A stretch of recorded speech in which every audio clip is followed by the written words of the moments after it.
जय जगन्नाथ बंधु आपण मानक मोर नमस्कार। आपण मानक आज एमती एक स्थान को नेबी आपण केवे मन परिकल्पना कर स्थान प्रकृति कूल सौंदर्यपूर्ण एक स्थान।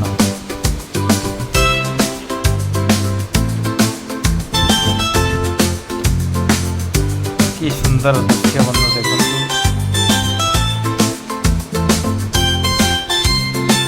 आज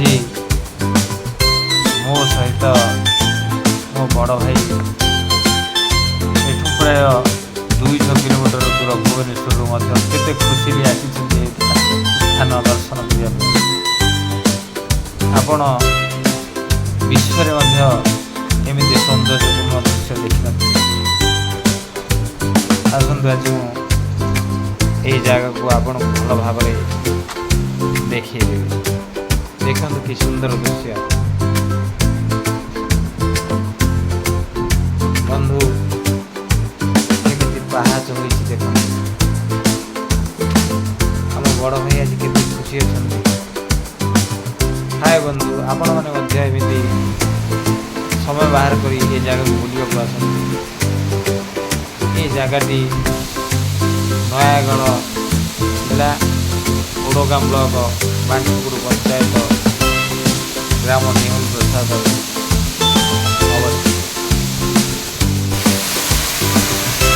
जगह पिकनिक स्पट अच्छी आप आसतु भोजी भात कर मौज मस्ती जगह परिवर्तन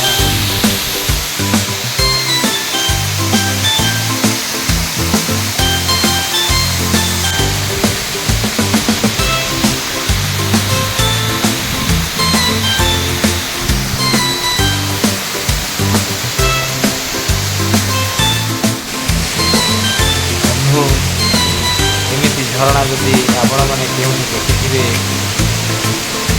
ये चैनल रे कमेंट माध्यम आपण मैंने आमको जन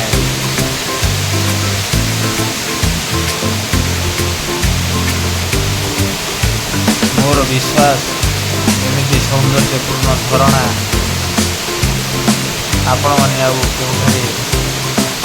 देखा पाइबे। मोर अनुरोध आपण मैंने आपण मान कर्ममय जीवन समय बाहर कर स्थान को बुलवा देख मोर बड़ भाई आज बहुत खुशी भाई को देखिए आपण मैंने जानवर से केते मजा नहीं। जय जगन्नाथ।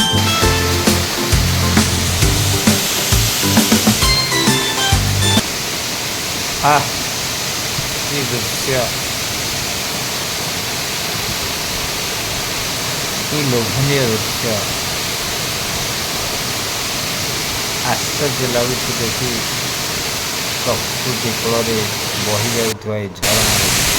हेलो बंधु जय जगन्नाथ।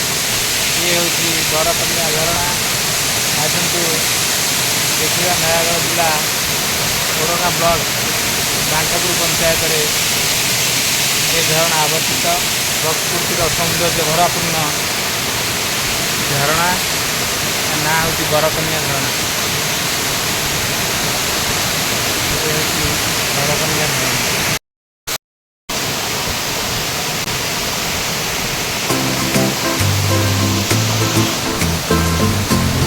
ये हूँ बरकनिया झरणा।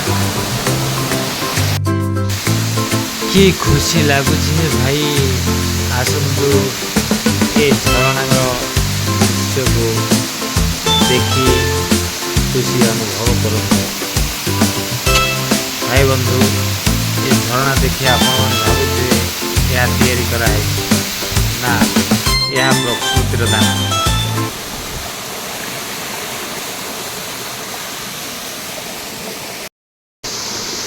हेलो बंधु जदि आपण मैंने भिडियोटी देखी ये सौंदर्यपूर्ण झरणार मजा नेउथिबे और चैनल को कमेंट शेयर एवं लाइक करेंगे जमा भूलिबेनी। जय जगन्नाथ।